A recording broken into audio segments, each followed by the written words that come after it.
साथियों, जय भीम। साथियों, एक महत्वपूर्ण बात आप सभी के बीच में शेयर करने के लिए मैं आज उपस्थित हुआ हूं। साथियों, किसी भी संगठन या पार्टी की जो आत्मा होती है वो उसकी विचारधारा होती है। या हम किसी भी कार्य को करते हैं तो किसी न किसी विचारधारा से जुड़कर, किसी विचारधारा से प्रभावित होकर उस लक्ष्य को हासिल करने की कोशिश करते हैं। और इसी बात को एक दार्शनिक मैकॉले ने कहा था, you can kill the person but you can't kill the idea. कि आप व्यक्तित्व को मार सकते हैं लेकिन विचारधारा को नहीं मार सकते हैं। इस बात को आगे बढ़ाते हुए विश्व रत्न बाबा साहब भीमराव अम्बेडकर जी ने कहा कि व्यक्ति को भी मारा जा सकता है और विचारधारा को भी मारा जा सकता है। अगर विचारधारा का प्रचार प्रसार नहीं हुआ तो विचारधारा भी खत्म हो जाती है।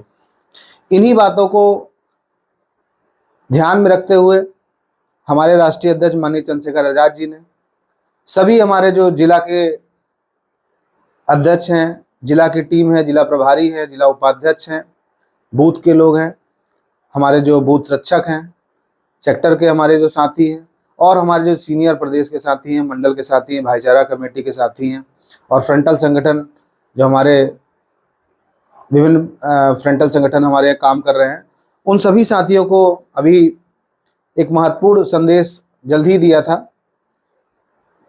उसमें कहा कि अगर आप लोग काम कर रहे हैं और विचारधारा जमीन पे नहीं जा रही है तो फिर हम बहुत दूर तक नहीं जा पाएंगे। अगर हमें बहुत दीर्घकालीन लक्ष्य को हासिल करना है, जिस मुकाम पे हम जाना चाहते हैं, इसके लिए समाज में जन जागृति का काम करना बहुत जरूरी है। इन्हीं बातों को ध्यान में रखते हुए आज हमारे पार्टी के जो मैं कार्यकर्ताओं को देखता हूँ, नेताओं को देखता हूँ,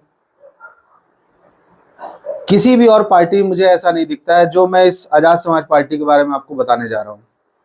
सभी पार्टी सोशल मीडिया या अन्य तरीके से काम करते हैं अपने संगठन में, लेकिन हमारी पार्टी आज़ाद समाज पार्टी एक ऐसी पार्टी है जो विचारधारा को धरातल पर उतारने के लिए काम कर रही है। और ये सिर्फ कहने के लिए नहीं है, क्योंकि उत्तर प्रदेश में 75 जनपद हैं, 403 विधानसभा हैं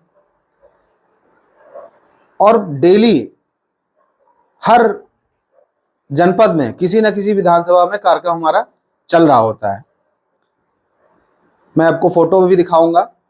बहुत से, जैसे आजमगढ़ में कार्यक्रम चल रहा है, मऊ में कार्यक्रम चल रहा है, कहीं देवरिया में चल रहा है, तो कभी शामली में चल रहा है, कभी लखनऊ में चल रहा है, तो उन्नाव में चल रहा है, सीतापुर में, लखीमपुर, ऐसे जितने भी जनपद है सभी जनपदों में हमारे आज़ाद समाज पार्टी के और भीम आर्मी के कार्यकर्ता पदाधिकारी समाज में जाकर समाज में जन जागृति का काम कर रहे हैं। उनको वोट की महत्व को भी समझा रहे हैं, राजनीति का क्या महत्व है आपके जीवन में वो भी बता रहे हैं। क्योंकि अगर आप राजनीति से दूर रहे, आपने सोचा राजनीति उन लोगों के लिए है जो राजनीति करना चाहते हैं, हमारा इसमें कोई काम नहीं, लेकिन वो कहीं ना कहीं अप्रत्यक्ष रूप से आपसे जरूर जुड़ी हुई है। क्योंकि आपके ही वोट से नेता बनते हैं, आपके ही वोट से लोग सांसद बनते हैं, विधायक बनते हैं, आगे बढ़ते हैं और फिर वो आपके ऊपर राज करते हैं। अब आप कैसे लोगों को चुन के भेजें ये आपको पता होना चाहिए, जो आपकी बात करता हो, जो आपके दुख को समझता हो, जो आपकी तकलीफों को महसूस करता हो, अपना अपनत्व की भावना रखता हो, जो समता समानता बंधुत्व भाईचारे का भाव अपने अंदर रखता हो, वही नेता आपको चुनकर आगे भेजना चाहिए। अभी मैं नगीना के लोगों को धन्यवाद दूंगा। उन्होंने ऐसे ही एक नेता को संसद में भेजने का काम किया, जो एक शिक्षक के पुत्र हैं, जमीनी संघर्ष से निकले हैं, किसी बड़े रसूखदार परिवार से नहीं है या कोई बहुत बड़ी धन दौलत नहीं है या किसी बड़े नेता का नाम नहीं है। एक आम युवा संघर्ष करके कैसे निकलता है, सांसद बन जाता है, और सांसद बनने के बाद अपने संसदीय क्षेत्र में सबसे पहले निधि को खत्म करने वाले, गांव में जाकर सड़कों का हाल देखने वाले, उसको बनवा, अधिकारियों को वहां पे चलवाने वाले। जैसे एक नायक फिल्म में नहीं था कि अनिल कपूर एक दिन के लिए सीएम बनते हैं और उसके बाद वो अपना काम करके दे, उसी की तर्ज पे आप समझ लीजिए, कुछ कुछ इसी तरह पिक्चराइजेशन आप समझ लीजिए। जाके जमीन पे देखना, वो फिल्मी नहीं है कि फिल्म की नकल कोई कर रहा है, लेकिन भाव ऐसा ही है कि समाज के बीच में जाना है, समाज की तकलीफों महसूस करना है। मुझे अगर यहाँ की जिम्मेदारी मिली है नगीना की, तो मैं कम से कम नगीना में जो मेरी निधि आती है, जो मैं कर सकता हूँ उसकी बात करूँ। चाहे रेलवे की बात हो, चाहे वहाँ पे किसी गरीब के साथ कोई घटना घट जाए उसकी बात हो, स्कूलों में जाके वो देखते हैं खाना कैसा बनना है, बच्चों की पढ़ाई के साधन क्या है, टीचरों से पूछ रहे हैं क्या बच्चों ने पूछा, बच्चों से पढ़ाई पूछ रहे हैं कौन सी टीचर आती नहीं आती, कौन से मास्टर पढ़ाते नहीं आते, किसी तरह का भेदभाव तो नहीं होता है। खुद खाना बच्चों के साथ में वही मिड डे मील का खाना जो सब बच्चे खाते हैं वही खाना खुद भी खाए, क्योंकि एक शिक्षक के बच्चे हैं, क्योंकि शिक्षक के पुत्र हैं, वो जानते हैं शिक्षा का महत्व जानते हैं, इसलिए वो शिक्षा पे भी ज़्यादा जोर देते हैं। और इसके साथ में गाँव में जाना, वहाँ जाके देखना कहाँ पे समस्याएं हैं, उसको निराकरण कराने के लिए वहाँ की जो टीम है, लोकल टीम, उसको निर्देशित करना कि भाई ये काम हो जाना चाहिए, उसके बाद उसका फीडबैक लेना।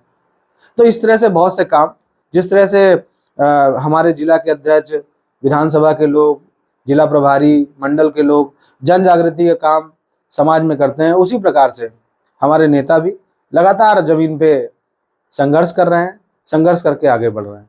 तो अब आप लोगों की जिम्मेदारी बनती है साथियों कि आप लोग भी इसी तरह से लगातार संघर्ष में आगे बढ़ते रहें, और जितना आप कार्य करेंगे आगे बढ़ेंगे, जितना जन जागृति के काम आगे करेंगे, तो ये बाबा साहब के मिशन को आगे बढ़ाने का, उनकी मंजिल पे ले जाने का काम होगा।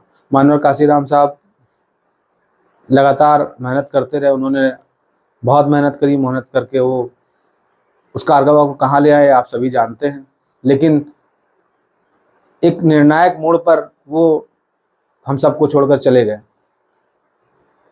और उसके बाद उनके मिशन का क्या हुआ वो आप सभी जानते हैं।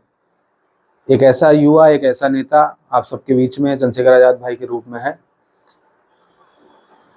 जो सच में सही मायने में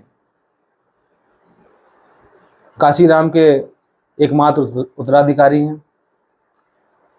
उनके मिशन मूवमेंट को, जो वो फूले साहू अम्बेडकर के मिशन को आगे बढ़ाने के लिए काम कर, उसी अधूरे मिशन को आगे ले जाने के लिए लगातार वो कार्य करते रहते हैं, अपने नेताओं को, अपने कार्यकर्ताओं को समझाते हैं।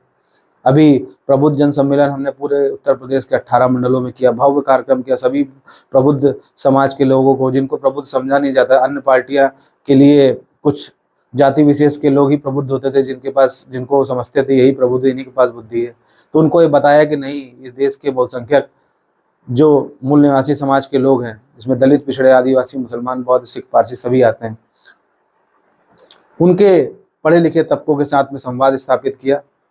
उनसे कहा कि आप लोग आज यहाँ तक आ गए हैं, और अब आपकी जिम्मेदारी बनती है कि आपसे जो छूट गए हैं उनको भी उनका हाथ पकड़ के आगे ले जाए। इस तरह से हमारे नेता के उच्च विचारों के साथ में वो कार्य कर रहे हैं। हमारे नेता, हमारे कार्यकर्ता सभी जमीन पे काम करने वाले, किसी और पार्टी के नेता आप कार्यकर्ता नहीं देखेंगे जिस तरह से जमीन पे काम करते हैं। हमारी एक मात्र है किसी पार्टी जिसके पर डे 100 से 200 मीटिंग होती है, पर डे 100-200 मीटिंग होती है। ये मैं दावे के साथ रिकॉर्ड नहीं, क्योंकि मैं उत्तर प्रदेश में बैठता हूँ, उत्तर प्रदेश की सभी चीज़ें मैं देखता हूँ। यहाँ पे उत्तर प्रदेश के लखनऊ कार्यालय पे, यहाँ पे मेरे पास सभी अपडेट रहते हैं। हर जिले में 2-3 विधानसभा में कार्यक्रम चल ही रहा होता है। तो इस तरह से हम लोग जमीन पे काम कर रहे हैं, और मजबूती से काम करेंगे। और मैं अपने जिला के साथियों से, विधानसभा के साथियों से, मंडल के साथियों से भी कहना चाहूँगा, जिस गति से, जिस सच्चे मन से, श्रद्धा से आप लोग काम कर रहे हैं, इसी तरह से करते रहिए। हम लोग एक दिन जरूर मंजिल पे पहुंचेंगे, क्योंकि बाबू जगदेव प्रसाद कुशवाहा जी ने भी कहा था कि पहली पीढ़ी मारी जाएगी, दूसरी पीढ़ी जेल जाएगी, और तीसरी पीढ़ी राज करेगी। तो तीसरी पीढ़ी में हम लोग हैं, और 21वीं सदी हमारी है, ये तो आप जानते ही हैं। हम लोग जिस तरह से आगे बढ़ रहे हैं, आज बहुजन समाज बहुत तेजी से बहुजन नेता बहुजन सुखाए की विचारधारा को अपना चुका है। फूले साहू अम्बेडकर की विचारधारा को अपनाकर समता, समानता, बंधुत्व और भाईचारे की भावना स्थापित होती जा रही है। तो हम लोग जल्द ही मंजिल पे पहुंचेंगे और ये सत्ता की चाबी जो है अपने हाथ में लेंगे और अपने सभी दुखों का निवारण करने के लिए इस कुंजी का इस्तेमाल करेंगे। आप लोग मेहनत करते रहिए, आज़ाद समाज पार्टी से जुड़े रहिए। जय भीम, जय भारत, जय मंडल, जय जोहार।